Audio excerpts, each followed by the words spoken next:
पाणी येत नाही, रोड नाल्या स्वच्छता, कचऱ्याची गाडी पाहिजे. महिना महिना येत नाही पाणी. जालना महानगरपालिकेची आज एक मोठी पोलखोल आम्ही तुम्हाला दाखवणार आहोत. दलित वस्तीच्या नावाखाली लाखो रुपयांचा भ्रष्टाचार झाल्याचा आरोप करत नागरिकांनी संताप व्यक्त केलाय. तर मागील नगरसेवक कोण हेच नागरिकांना माहित नाही. दरम्यान याचाच आढावा घेतला आमचे प्रतिनिधी अजय गाढे. मी आज आलेलो आहे प्रभाग क्रमांक 1 मधील ढवळेश्वर नगर मध्ये. या ठिकाणच्या नेमक्या समस्या काय आहेत जाणून घेण्यासाठी आपल्यासोबत या महिला जोडल्या गेलेल्या आहेत. आपण या ठिकाणी पाहू शकता की मोठ्या प्रमाणात या ठिकाणच्या महिला या ठिकाणी आहेत आणि नेमके प्रामुख्याने काय त्यांची प्रश्न आहेत हे जाणून घेण्याचा प्रयत्न आपण करूयात. पहिल्यांदा ताई, काय सांगणार, सध्या काय परिस्थिती आहे या वार्डाची, काय सांगणार आहे? या वाड्याची परिस्थिती अशी आहे की नाल्या आल्या पाहिजे, नळ आले पाहिजे, नळ पाणी येत नाही. आणि विशेष म्हणजे हा रोड आहे ना, मोठा रोड कोणचा भोकरदन नाका ते ब्रिज पर्यंत तो सुधारण्यात आला पाहिजे. आणि वारंवार बलात्कार होते, वारंवार मर्डर होतात, याच्यात काही प्रशासन काही लक्ष देत नाही.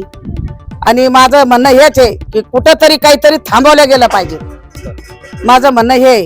आणि लोकांच्या समस्या सोडल्या गेल्या पाहिजे, कुठं झगडे झाले नाही पाहिजे, कोणाचं काय झालं नाही पाहिजे, कोणी मेलं नाही पाहिजेत, काही नाही, असं माझं म्हणणं आहे. लहान लहान चिमुकल्यावर बलात्कार होतात, शाळेत बी सुरक्षा पाहिजे, लेकराला सगळे व्यवस्थित पाहिजे. प्रामुख्याने या वार्डाची समस्या काय आहे, तुम्हाला काय वाटतं? मला काय वाटतं की इकडे रोड झाला पाहिजे, इकडल्या बाजूला रोड नाही आणि नळाचं पाणी वेळेवर येत नाही. ज्यांच्या घरी बोर येते त्यांना आहे पाणी, ज्यांना बोर नाही त्यांना नळाचं पाणी नाही येत. माझं म्हणणं हे आहे. निश्चित आपण पाहिलं तर कुठेतरी पाण्याची समस्या या वार्डामध्ये कायम असल्याचं सांगण्यात येत आहे. आणखीन काय महिला आहेत ताई, काय सांगणार, सध्या कुठल्या प्रश्न आहेत या समोर, काय सांगाल? नळाचं पाणी द्या आम्हाला. रोड नाल्या स्वच्छता, कचऱ्याची गाडी पाहिजे. रोज रोज कचऱ्याची गाडी आली पाहिजे. कंटाळा झाला तर लक्ष द्यायचं. काय वाटतंय, महिला सुरक्षित आहेत का? सुरक्षित नाही म्हणून सांगणं लावलं ना.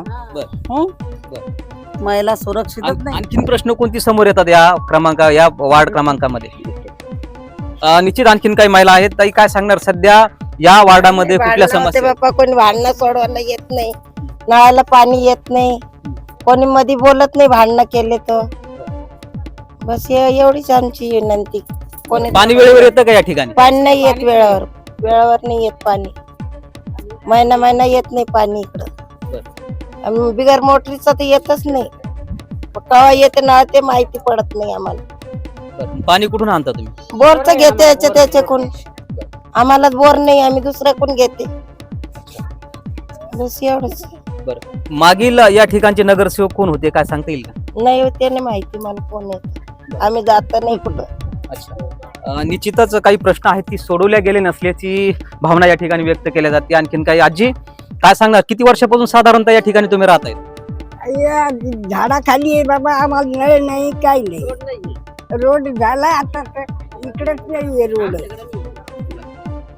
बस या व्यतिरिक्त काही प्रश्न तुमचे आहेत का या वार्डामध्ये, काय सांगणार आहात? आहे. आता रोड झाला तर ते रोड इकून तिकून केला तर ते म्हणजे बंद करायचं आता. मग कसं करा सांगा आता. याशिवाय पाणी येतं या ठिकाणी? आमच्या तिथं पाणी नाही येत, पाणी नाहीये, बिलकुल नाहीये पाणी, नळच नाही. बस. आणखीन काही महिला या ठिकाणी जोडल्या गेल्यात. ताई, काय सांगणार, कचऱ्याची गाडी येते का या ठिकाणी? आमच्याकडे कचऱ्याची गाडी येत नाही आणि आमच्याकडे पाण्याची नळ नाही ना. आम्हाला कच्चा रस्ता आहे. आमची पावसाळ्यात याच्यात लय दैन होती, आम्हाला रस्ताच नाही पाठीमाग.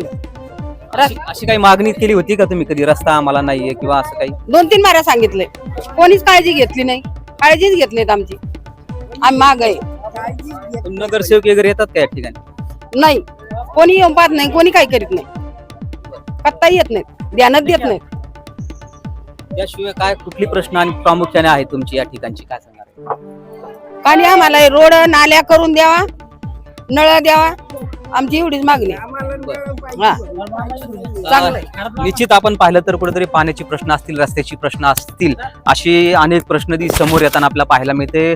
आणखीन काही बांधव आहेत. दादा, काय सांगणार आहे, सध्या परिस्थिती कशी आहे या वार्डाची, काय सांगणार आहे? इथले अशी नाजूक आहे. अनेक वेळा ह्या रोडाच्या बाऱ्यामध्ये अर्ज दिलेले. संतोष खांडेकर साहेब होते, त्यांना सुद्धा हे रोडची माहिती दिलेली, लेखी अर्ज दिलेले. अर्ज देऊनही सुद्धा त्यांनी कोणी दखल घेतलेली नाहीये. ह्या रोडची जी समस्या आहे याला अनेक वेळेस आम्ही अर्ज दिले, पण आमच्याकडे कोणताही अधिकारी किंवा कोणते कर्मचारी लक्ष देत नाहीये. का देत नाही? ही दलित वस्ती आहे. दलित वस्ती म्हणून सनी यांच्याकडे लक्ष देत नाही. यांना जेवढे काही रोडाचे कामं जे केले कोटी लाखो रुपयाचे, ते हे दलित वस्तीच्या नावावर केले. आणि रोड कुठे येते? शेतकऱ्याच्या वावरात आहे. दलित वस्तीला फायदा नाहीये. त्याला कंपाऊंड मारलेलं आहे. आता सध्याला कंपाऊंड मारल्यानंतर हे जे रोडाचे हाल आहे, हे रोडचे हाल अशी आता हे समोर ते हे रोडचे हाल अशी आमची. आणि नळाचं जे पाण्याचा प्रश्न आहे ह्यो महिन्यामध्ये 3 वेळा येतो. 3 वेळा असं येतं जेव्हा कामगार लोक मंजुरी करणारे ते कामाला जातात नंतर 11-12ला पाणी येतं, तर ते बी पाणी गढूळ पाणी येतं. ते पिऊ शकत नाही, कपडे सुद्धा धुवू शकत नाही, असं पाणी येतं. आता त्यांनी 10,000 रुपयाचं त्यांनी नोटीस दिली. कशाची दिले? हे पाणीपट्टी, हे नळपट्ट्याची. आता ही नळपट्टी 10,000 रुपये दिले, त्यानं पाणीच भरलं नाही, तर हे भराव कसे?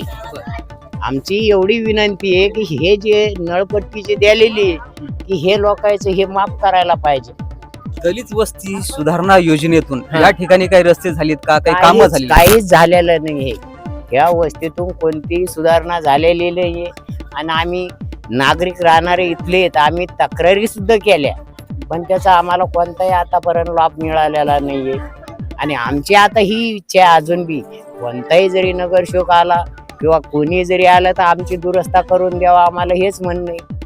आता मी आप्पाशंकर खरात ह्या नंबर 1 मधून वार्डमधून मी ह्या दलित लोकांचे कामं करण्यासाठीच उभा राहणार आहे. नगरसेवकसाठी निश्चित झालेलं आहे माझं. माझ्याजवळ काही नाहीये, 1 रुपया नाहीये. काही लोकांनी माझ्याकडे पैसे दिलेत जमा करून सनी, हे 1500-1600 रुपये दिलेत.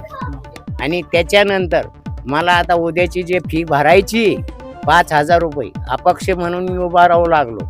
तर ही मग माझ्या आईची पोत आणलेली गव्हाण ठेवायसाठी, ही पोत आणलेली कशासाठी? ह्या गरीब लोकांचे कामं करण्यासाठी. माझी इच्छा आहे. मी 12 दिवस आमरण उपोषण केलेलं आहे हे लोकांची समस्या सोडवण्यासाठी, पण आतापर्यंत समस्या सुटल्या नाही. तर आमची हीच इच्छा आहे तुम्हाला मीडियावाल्याला सांगायला की आमचे जे प्रश्न हे सोडवा. निश्चित आपण पाहिलं तर हा प्रभाग क्रमांक 1 आहे आणि या ठिकाणी अनेक समस्या आहेत, ज्यामध्ये रस्ते असतील, पाणी असतील किंवा इतर ज्या योजना आहेत त्या देखील या ठिकाणी न मिळाल्याने या ठिकाणी या नागरिकांच्या वतीनं प्रखर असा रोष व्यक्त करण्यात येत असल्याचं आपल्याला पाहायला मिळतंय. अजय गाडे, LS मराठी, जालना.